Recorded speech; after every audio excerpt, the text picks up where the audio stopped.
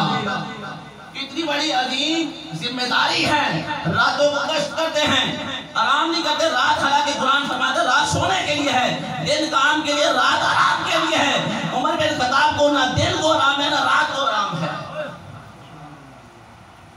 بلکہ ایک مقام پہ یوں بھی آیا ہے کہ رات کا وقت تھا، مدینہ علیہ کی بستی سے تقریباً 3 میل فاصلے دور ہی نکل گئے، وہاں پہ ایک جھونپڑی نظر آئی۔ چلتے چلتے آپ کا ایک خادم تھا اسلم نامی، اس کو بھی ساتھ لے کے آخری بات کر کے بعد کو اس کے بعد اس بات کروں گا ختم کروں گا۔ حضرت عمر فاروق وسلم وہ جھونپڑی میں پہنچتے ہیں تو وہاں پہ خاتون جس کے 2-3 بچے تھے وہ رو رہے تھے۔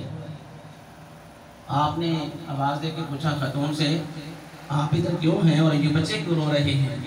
اس خاتون نے عرض کیا کہ یہ بچے میرے ہیں، بھوک سے تنگ ہیں، کھانے پینے کے لیے کوئی شے نہیں، اور یہ خالی دیگچی برتن یہ آگ پہ رکھا ہوا ہے صرف بچوں کو تسلی دینے کے لیے۔ بچے اتنا سمجھیں کہ ہماری ماں کچھ ہمارے کھانے کے لیے تیار کر رہی ہے، فرمایا یہ تسلی ان کو دی، ہو سکتا ہے اس تسلی کے ساتھ ساتھ وہ سو بھی جائیں، رات بیت جائے، صبح دیکھا جائے گا۔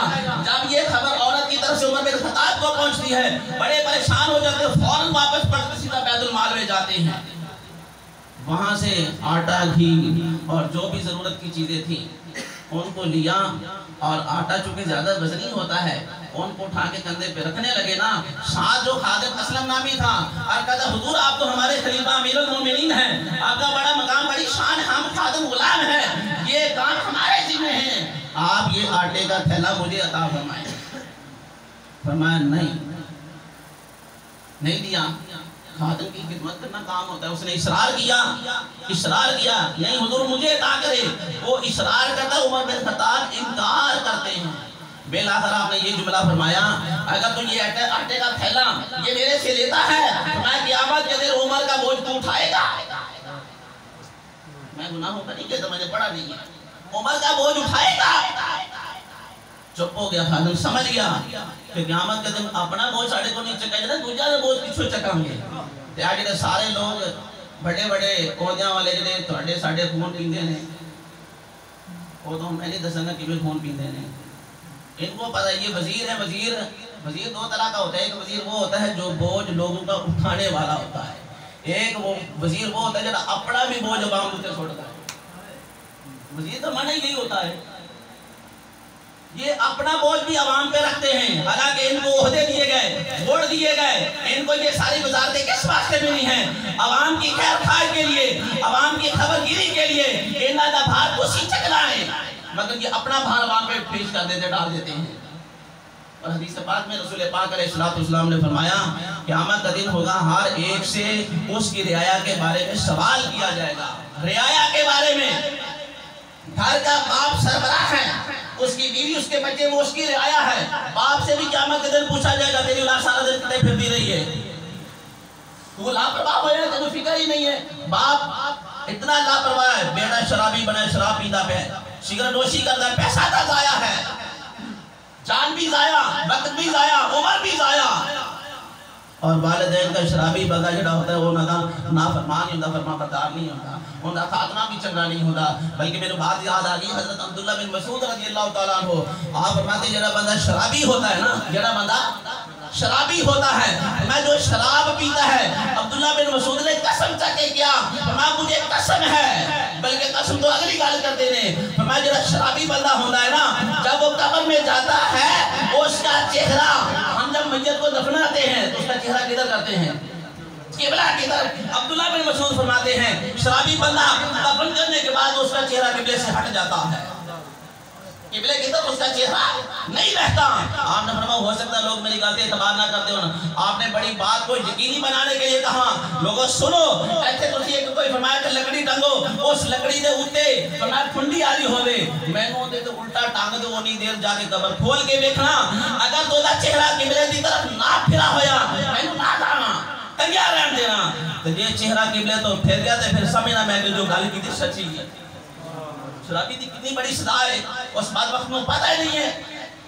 آپ بھی خراب بچے بھی خراب علاقہ بھی خراب سارا ملک ادھر تباہ کیتا ہے اور ان کو پوچھنا لے کو نہیں ہے. میری بات سمجھ آ رہی ہے نا؟ ایسے گل ختم کرنے والا اللہ بھائی جان الحمدللہ.